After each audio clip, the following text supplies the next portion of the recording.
Hindi kayo! Hindi siya ng Korte Suprema!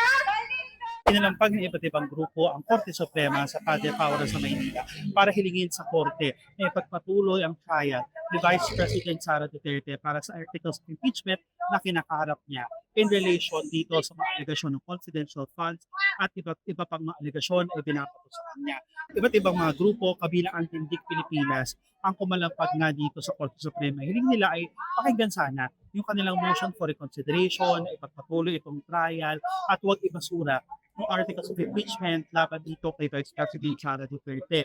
Isa rin sa mga panawagan nila kung pwede sana ay magkaroon ng oral arguments para magkaroon ng platform at avenue ang iba't ibang mga grupo, mga officials at iba pang mga eksperto na pakinggan yung mga additional arguments sana in relation dito sa impeachment trial ni Vice President Sara Duterte.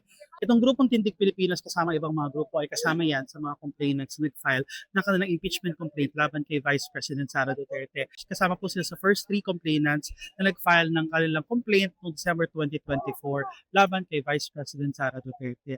Ang hiling nga ng apo ni former Senator Ninoy Aquino at former President Corazon Aquino ay bigyan itong MR na hiniling ng mga grupo. Palit na bagay lang po na humingi rin ng respeto para sa taong bayan. Kung meron po tayong pananaw tungkol dito sa impeachment na talagang apektado yung taong bayan dahil bawat isang mga mayang Pilipino ay nagbabayad ng buwis. Lahat po tayo may standing so para madinig po sa natin ito.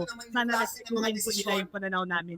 July 25 na ilabas ng Korte Suprema ang desisyon nito laban doon sa impeachment trial of Vice President kung saan sinasabi ng Korte Suprema na unconstitutional nga itong articles of impeachment na ginamit laban dito sa Vice Presidente. Tuesday, August 5 ay nakakdari mag-file ang isa pang grupo, isang bayan naman, ng kanilang motion to intervene at ang kanilang motion for oral arguments dito sa Korte Suprema para hilingin na maging bahagi sila ng kaso at magkaroon ng oral arguments para nasa additional avenue to hear their arguments.